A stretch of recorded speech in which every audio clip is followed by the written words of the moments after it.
Hello guys, welcome to my YouTube channel the explore all competitive TET exam. आज हम लोग CDP start करने जा रहे हैं और उसमें फर्स्ट चैप्टर है हमारा, फर्स्ट क्लास है मनोविज्ञान की परिभाषा। ठीक है, आज हम लोग पढ़ेंगे कि मनोविज्ञान किसे कहते हैं और इसकी डिफिनेशन जानेंगे। ओके, मनोविज्ञान एक अत्यंत पुराना विषय है और हम यह नहीं जानते कि यह अस्तित्व में कब आया। ओके, लेकिन हम यह जानते हैं कि हर दूसरे विषय की तरह यह भी समय की शुरुआत में दर्शन शास्त्र का एक हिस्सा था। मतलब क्या था, ये एक हमारा दर्शन शास्त्र का एक हिस्सा था, मतलब एक पार्ट था। ओके, पहले के समय में एक रुचि का क्षेत्र हुआ करता था जिसे आत्मा के अध्ययन के रूप में जाना जाता था। साइकोलॉजी शब्द लैटिन शब्द साइको और लोगो से मिलकर बना हुआ है। मतलब हमारा किससे, ये साइकोलॉजी किससे मिलकर बना, एक ग्रीक वर्ड से, यानी इंग्लिश में, हिंदी में लैटिन कहेंगे और इंग्लिश में इसको ग्रीक वर्ड से लिया गया। ठीक है, मतलब क्या, psychology word is combination of Greek words. Okay, psycho and logos. तो क्या हम लोग क्या बोल रहे थे, साइको और लोगो से मिलकर बना है। साइको का अर्थ होता है आत्मा और मन और लोगो का अर्थ है अध्ययन करना। इसीलिए मनोविज्ञान को आत्मा या मन का अध्ययन कहा गया है। यह मनोविज्ञान की पहली परिभाषा थी। ओके, और यह आत्मा या मन का अर्थ है कि हमारे मन में क्या है या हम क्या सोच रहे हैं। इसीलिए मनोविज्ञान को आत्मा या मन का विचार प्रक्रिया के अध्ययन के रूप में जाना जाता था। यानी कि इसका मतलब क्या है कि अगर हम लोग, जो हमारे सामने कोई है, उसके मन में क्या है और उसकी आत्मा मतलब हमारी सोल, और उसके मन में क्या है और उसके बारे में हम, उसके मन में क्या और विचार में क्या है, इसका अध्ययन करना। लेकिन इस परिभाषा पर कई मनोवैज्ञानिक ने सवाल उठाया। मतलब इस पे बहुत लोग, साइंटिस्ट लोगों ने क्वेश्चन एराइज किए कि हम आत्मा का अध्ययन कैसे कर सकते हैं। अब आप लोग के मन में भी ये क्वेश्चन उठता होगा कि हम लोग, मतलब अगर हमारी सोल है, हम लोग इंसान है, हमारे अंदर की जो सोल है उसके बारे में हम क्या जान सकते हैं, किसी के बारे में, कौन के उसके मन में क्या है, क्या विचार है। ओके, तो हम कैसे जान सकते हैं कि किसी के मन में क्या है, क्योंकि हम आत्मा को देख तो नहीं सकते, ना तो छू सकते हैं। ओके, ये आप लोग का भी क्वेश्चन हो सकता है कि हम लोग तो आत्मा को देख भी नहीं सकते, छू नहीं सकते, तो आत्मा पे कैसे स्टडी की जा सकती है। ओके, कुछ मनोवैज्ञानिक इस प्रश्न का उत्तर देने के लिए इस विचार को विकसित करते हैं कि हम किसी के मन या सोचने की प्रक्रिया को समझने के लिए उसके व्यवहार का अध्ययन कर सकते हैं। मतलब कुछ साइंटिस्ट लोगों ने कहा कि जैसे कि हम लोग किसी की आत्मा और मन के बारे में भी जान सकते हैं, किसी का एक्सप्रेशन देख के आप उसके मन के बारे में सोच सकते हैं। Okay, we can study someone behaviour to understand their mind और थिंकिंग प्रोसेस। अब किसी के मन में क्या है और उसके सोच विचार में क्या है, आप इसके बारे में थोड़ा बहुत जान सकते हैं। How someone is behaving in certain condition can give is idea about how one is thinking at that moments. Okay, हम लोग साथ साथ में इंग्लिश में पढ़ते जाएंगे ताकि बाइलिंगुअल हो क्लास, किसी को हिंदी वालों को प्रॉब्लम ना हो, इंग्लिश वालों को प्रॉब्लम ना हो। ओके, तो हम लोग कहाँ पे थे कि कोई व्यक्ति किसी विशेष स्थिति में कैसा व्यवहार कर रहा है, इससे हमें इस बात का अंदाजा हो सकता है कि वह उस समय कैसा सोच रहा है। यदि कोई परोपकार कर रहा है तो हम कह सकते हैं कि वह अपनी सोच में परोपकारी है। अब आप ही लोग जान लीजिए, अगर कोई हमारे साथ अच्छा व्यवहार करता है, अच्छा बिहेवियर करता है, तो आप लोग भी जान लें कि नहीं, वो नेचर वाइज बहुत अच्छा है ना। ओके, आगे बढ़ते हैं। आत्मा या मन का अध्ययन प्रत्यक्ष रूप से संभव नहीं है, राइट। हम किसी आत्मा और मन का, मतलब आत्मा और या मन का अध्ययन प्रत्यक्ष रूप से संभव नहीं है, राइट। लेकिन हम व्यवहार का निरीक्षण अध्ययन आसानी से कर सकते हैं। ओके,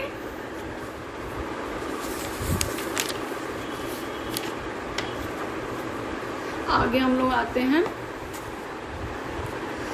एक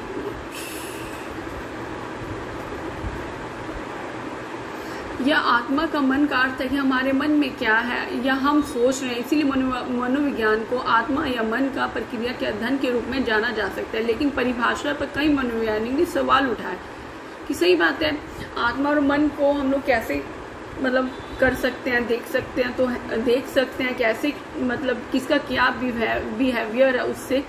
ओके, इसीलिए व्यवहार का अध्ययन मनोवैज्ञानिक ने एक प्रसिद्ध बात बन गई और इस तरह लोगों ने मनोविज्ञान को व्यवहार के अध्ययन के रूप में डिफाइन किया। ओके, मन का अध्ययन। अब हम लोग पढ़ेंगे मन का अध्ययन। ठीक है, मन का अध्ययन। अब हमारा मन क्या है, मन में क्या है, किसी के मन में क्या नहीं। मन का अध्ययन करने के लिए हमें व्यवहार का अध्ययन करने की आवश्यकता है। अब किसी का मन जानने के लिए और किसी के मन में क्या है, उसका व्यवहार से आप मतलब किसी के बिहेव से आप लोग जान सकते हो उसके मन में क्या है ना। जैसे कि आप ले लो, अब मैं पढ़ा रही हूँ, अब आप लोग को मतलब लग रहा है कि मैम ऐसे पढ़ा रही है, सही तरीके से पढ़ा रही है या गलत तरीके से पढ़ा रही है, तो उनको मतलब अगर मैं आप लोग के लिए मेहनत कर रही हूँ तो आप लोग को भी लगता होगा कि हाँ नहीं, कि मैम मन से पढ़ा रही है। मतलब आप लोग मेरे नेचर से अपना मन का, किसी के मन को जान सकते हो। ओके, तो यही सवाल उठाएगा कि कोई कैसे और क्यों एक निश्चित तरीके से व्यवहार कर रहा है या सोच रहा है, कि हमें कैसा पता चलेगा कि वे जिस तरह से सोच रहे हैं, क्यों सोच रहे हैं, उनकी सोच और व्यवहार के अदृश्य कारण क्या है। ओके, तो उत्तर देने के लिए अगला प्रश्न सोच और व्यवहार के पीछे का कारण था, क्यों कोई भरोसेमंद और कोई हमेशा लोगों के बारे में संदेह में रहता है, उनके मन में हमेशा भरोसा या शंका क्यों रहती है। शायद उनके पिछले अनुभव के कारण, पिछले अनुभव जो हमें सोचने पर मजबूर करते हैं, इसीलिए हम एक निश्चित तरीके का व्यवहार करते हैं। मतलब जैसे कि अगर कोई किसी पे आप ट्रस्ट करते हैं तो आप मन में आपकी शंका रहती है, डाउट भी रहते हैं, कुछ श्योर कहते हैं ना, कि जैसे कोई किसी ने क्वेश्चन किया, हाँ मैं श्योर हूँ, बट पक्की तरह से श्योर नहीं। ओके, ऐसा होता है बहुत लोगों के साथ। अब आते हैं हम लोग, यह मनोविज्ञान की तीसरी परिभाषा के रूप में प्रसिद्ध हुआ है ना।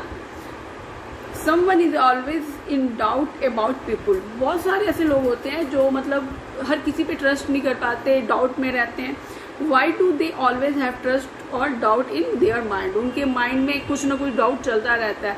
आप किसी के मन को सही से मतलब नहीं जान सकते कि वो सही है कि नहीं है, डाउट एक बना रहता है। ओके, अब हम लोग आते हैं मनोविज्ञान की तीसरी परिभाषा के रूप में प्रसिद्ध हुआ पिछले अनुभव का अध्ययन। पिछले अनुभव हमारी आत्मा या दिमाग या सोचने की प्रक्रिया को परिभाषित करते हैं। मतलब क्या है, famous as the third definition of psychology, study of past experience define our soul or mind or thinking process। okay, अब हम लोग आते हैं मनोविज्ञान का इतिहास पे। ठीक है, मनोविज्ञान का मतलब द हिस्ट्री ऑफ साइकोलॉजी। ठीक है, अब साइकोलॉजी के बारे में हम लोगों ने क्या पढ़ा, मतलब पहले तो ये ग्रीक वर्ड से लिया गया। ठीक है, और ये किससे मिलके बना, साइको प्लस लोगो से। ठीक है, और इसमें बहुत सारे साइंटिस्ट ने अध्ययन किया, आत्मा, मन। ठीक है, और क्या था कि किसी के मन को आप किसी के आत्मा और मन को कैसे जान सकते हो, बहुत लोगों ने क्वेश्चन किया और बहुत लोगों ने इस पे एक्सपेरिमेंट भी किया। अब हम लोग पढ़ेंगे क्या, the history of psychology. Okay, जैसा कि पहले बताया कि हम नहीं जानते मनोविज्ञान का अनुशासन कितना पुराना है, लेकिन हम जानते हैं कि लगभग 3000 साल पहले प्राचीन यूनानी कुछ प्रासंगिक प्रश्न पूछ रहे थे और व्यक्तित्व सीखने आदि जैसी चीजों को परिभाषित करने की कोशिश कर रहे थे। चूंकि इस समय रिकॉर्ड नहीं बनाए गए थे, इसीलिए मनोविज्ञान के इतिहास के बारे में हमारा ज्ञान स्पष्ट है। मतलब ये कब हुआ था, 3000 साल पहले। जहाँ से हम आधुनिक मनोवैज्ञानिक के बारे में अधिक जानते हैं 17वीं शताब्दी का है। मतलब कब का है ये, 17वीं सेंचुरी, 17th सेंचुरी का। ओके, ये याद रखना। कुछ क्वेश्चन आजकल तो सीटेड बहुत टफ हो गया, ऑनलाइन जो हो गया तो बहुत टफ हो गया, तो हम लोग को थ्योरी इस तरीके से पढ़नी है, इसलिए मैंने अंडरलाइन करके रखी है। जो मेन पॉइंट है आप लोग देखते चले जाए और नोट करते जाए, ताकि अगर अब कहीं से भी क्वेश्चन बने तो आप लोग बना सके। ओके, तो कहाँ से, 17वीं सेंचुरी, मतलब 17 शताब्दी।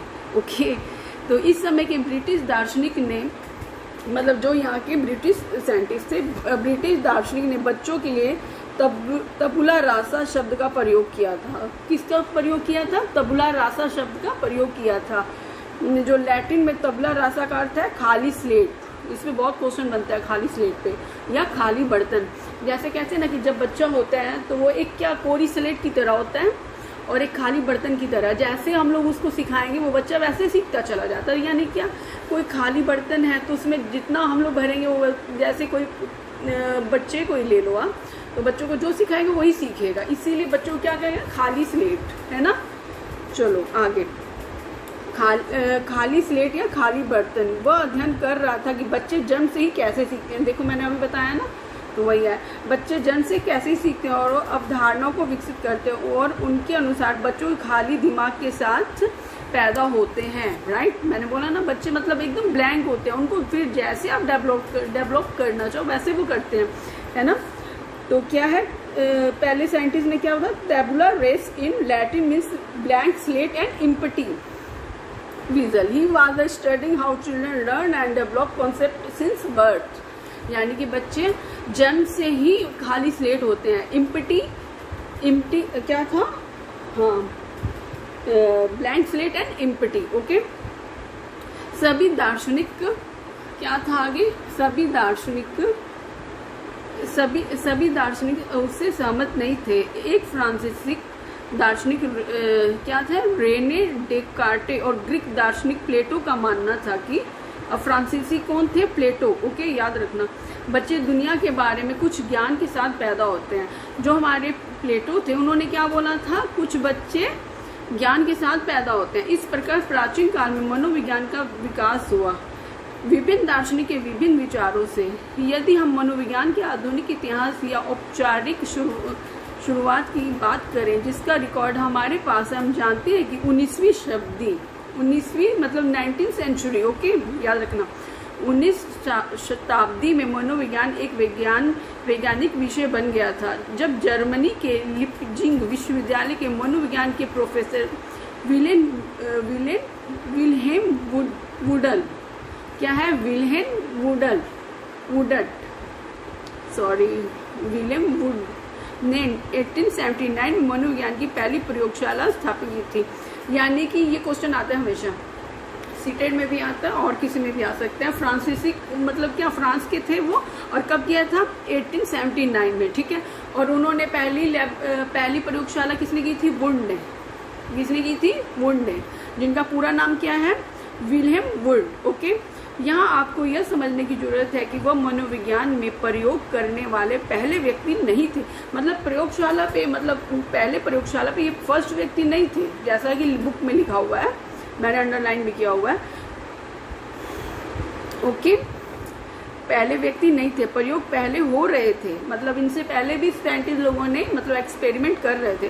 प्रयोग को अनुशासन की वैज्ञानिक पद्धति के साथ अधिक सुरक्षित किया। इस प्रकार मनोविज्ञान को अध्ययन के वैज्ञानिक क्षेत्र के रूप में सम्मिलित किया गया। विलियम वुड को अनेक योगदान के लिए आधुनिक मनोविज्ञान के पिता के रूप में जाना गया। एक नया क्वेश्चन बना, देखो कि विलियम वुड को आधुनिक मनोविज्ञान का एक पिता जाना गया, ठीक है, लेकिन एक्सपेरिमेंट पहले हो रहे थे, लेकिन इनको मतलब आधुनिक मनोविज्ञान का पिता मान लिया गया। लगभग उसी समय अमेरिका में मैसाचुसेट्स के एक मनोवैज्ञानिक विलियम जेम्स, अब दूसरे कौन है, विलियम जेम्स ने भी कैम्ब्रिज विश्वविद्यालय में प्रयोगशाला स्थापित की, ओके। अब ये दूसरे हैं, कौन थे ये, विलियम जेम्स, जिसने कैम्ब्रिज में भी प्रयोगशाला स्थापित की। विलियम वुड और विलियम जेम्स दोनों ही मनोवैज्ञानिक थे। विलियम वुड और विलियम जेम्स दोनों ही मनोविज्ञान थे, लेकिन मनोविज्ञान के प्रति उनका दृष्टिकोण बिल्कुल ही अलग था। विलियम वुड आत्मनिरीक्षण की पद्धति का उपयोग करके मन की संरचना, चेतना का अध्ययन कर रहे थे। मतलब मन की संरचना और चेतना पे अध्ययन कर रहे थे। उनके अध्ययन के क्षेत्र को बाद में संरचनावाद के रूप में जाना गया। आत्मनिरीक्षण की अपनी पद्धति में उन्होंने लोगों को अचानक ध्वनि या तेज प्रकाश की चमक जैसी उत्तेजना दी और उनसे पूछा कि यह कैसा लगा। मतलब क्या, विलियम वुड्स और विलियम जेम्स दोनों ही साइंटिस्ट थे जिन्होंने मन की संरचना और चेतना का अध्ययन कर रहे थे, दोनों, है ना।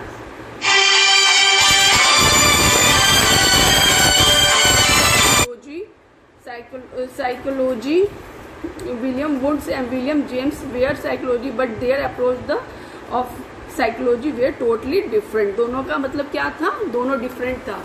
चलो अब आप लोग बताइए, आप लोगों को क्लास कैसी लगी आज की। अब आगे हम लोग धीरे धीरे और कल थ्योरी और लाऊंगी, फिर उसके बाद थ्योरी कंप्लीट होने के बाद हम लोग एमसीक्यू करेंगे। ओके गाइज, और अगर आप लोग को अच्छी लगी तो बताइएगा, अगर कोई गलती लगी तो वो भी कमेंट बॉक्स में जरूर बताइए, और कमेंट बॉक्स में डिस्क्रिप्शन में मैं टेलीग्राम का लिंक दे दूंगी।